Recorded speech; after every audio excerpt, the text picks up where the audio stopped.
Hello বন্ধুরা, এখন আমি ওয়্যারউলফস বলে সিনেমাটা রিভিউ করতে চলেছি, যেখানে লিড রোলে আছে ফ্র্যাঙ্ক গিলো। আপনারা বেসিক্যালি ক্যাপ্টেন আমেরিকা উইন্টার সোলজারে দেখে রাখতে পারেন, অনেক সিনেমাতেই থাকে, ছোটোখাটো রোল এসে থাকে, এখানে সে লিড করছে।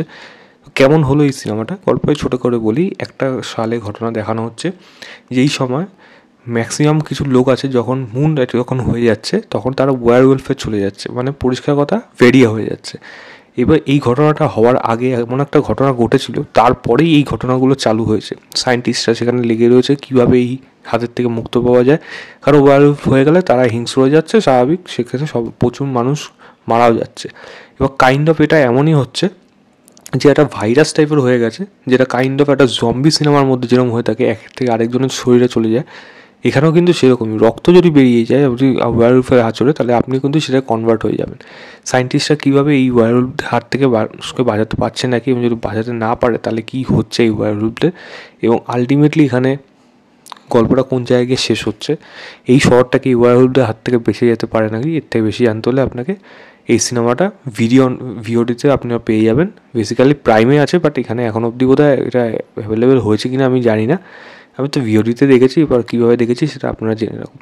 দেখুন, আমি যদি বলি ইনিশিয়াল আইডিয়া হিসাবে, টাইম পাস হিসাবে, আপনি যদি ওয়্যারউলফের সিনেমা দেখতে থাকেন বা এরকম ক্রিয়েচার টাইপের জিনিস দেখতে পারেন, তাহলে আপনার কাছে সিনেমাটা টাইম পাস হয়ে যাবে, কারণ বেশি বড় না, 1 ঘন্টা 34 কি 37 মিনিটের মতো ডিউরেশন এই সিনেমাটা, খুবই কম, ছোটো একটা সিনেমা।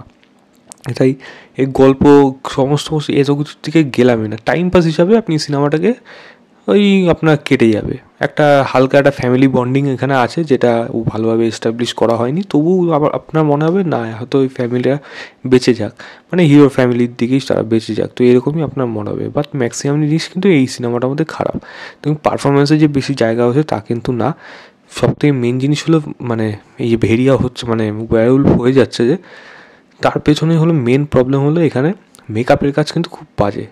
মেকআপ বাজে, ভিএফএক্সের কাজ বাজে, যেগুলো দেখতে খুবই বাজে লাগছে, এবং গ্রিন স্ক্রিনের পেছনে যে জায়গাগুলো রয়েছে সেগুলো দেখতে খুবই ব্যাড লাগে। এটা পরিষ্কার কথা, একটা কম বাজেটের সিনেমা, এবং কম বাজেটে হলিউডের সিনেমা কীরকম হতে পারে আপনারা ভেবেই রাখতে পারেন। মানে সেখানে অনেক কিছু ডিটেলিং থাকবে না, অনেক কিছুর মধ্যে মানে আপনার চিপ কোয়ালিটি সেগুলো দেখতে পাবেন। মেন কথা হলো একটা ভেরিয়া যখন কনভার্ট হচ্ছে, তখন আপনাকে সেটা কীরকম দেখাতে হবে সেটার উপর অনেক কিছু নির্ভর করছে। আপনি অনেক কিছু স্মার্ট মুভ করছেন, যেগুলো দিয়ে আপনি আপনার যে বাজেট যে সীমিত, সেখান থেকে আপনি অ্যাভয়েড করে সিনটাকে আপনি থ্রিলিং করার চেষ্টা করছেন।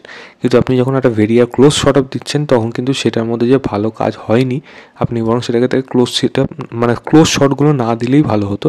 তাহলে অ্যাটলিস্ট দূর থেকে দেখে অ্যাটলিস্ট কিছুটা মানে আইডিয়া করা যেতে পারতো। যেরকম আমরা জস সিনেমাতে অত বাজেটের মধ্যে কীভাবে তারা শুটিং করেছিল, হাঙরের সিনগুলোকে কীভাবে ক্রিয়েট করা হয়েছিল, কীরকমভাবে ওই হরর ব্যাপারটাকে ক্রিয়েট করা হয়েছিল, এরকমভাবে ক্রিয়েট করা যেতে পারে, সেটার উপর কিন্তু তারা যায়নি। পুরোপুরি ডাইরেক্ট চিপ কোয়ালিটির একটা কাজের উপর দিয়ে একেবারে মানে যাচ্ছে তাইভাবে রাইটিং হয়েছে গল্পে, আর তার মধ্যে এরকম ভেরিয়া যার চোখের মধ্যে লেজার লাইট লাগানো, এরকম টাইপের, মানে বহু পুরোনো দিনের সিনেমাতে এরকম ধরনের কাজ হতো। এতটাই বাজে মেকআপের কাজ, এতটাই বাজে ভিএফএক্স, যে আপনার এটা দেখতে খুব বাজে লাগবে, মানে ভালো লাগবে না সেগুলো দেখতে। আমরা মনে হবে ধুর এটা কী দেখছি, মানে এর থেকে তো ভালো ভালো কাজ অনেক আছে, তো সেইগুলো কেন দেখা যায় না। তো আমার কাছে এই সিনেমাটা একটা টাইম পাস সিনেমা হিসাবে সিনেমা, বাট এই সিনেমাটা একেবারেই আমার যে ভালো লেগেছে তা না। আপনারা দেখার ইচ্ছা হলে দেখতে পারেন। আমি রেটিং দিচ্ছি না, যদি রেটিং দিতে হয় তাহলে জাস্ট 1 স্টার দেবো আউট অফ 5। তো এই ছিল আমার ওভারঅল রিভিউ ওয়্যারউলফ বলে সিনেমাটা। ভিডিওটা ভালো লাগে লাইক শেয়ার, চ্যানেলটাকে অবশ্যই সাবস্ক্রাইব করে দেবেন। বাই।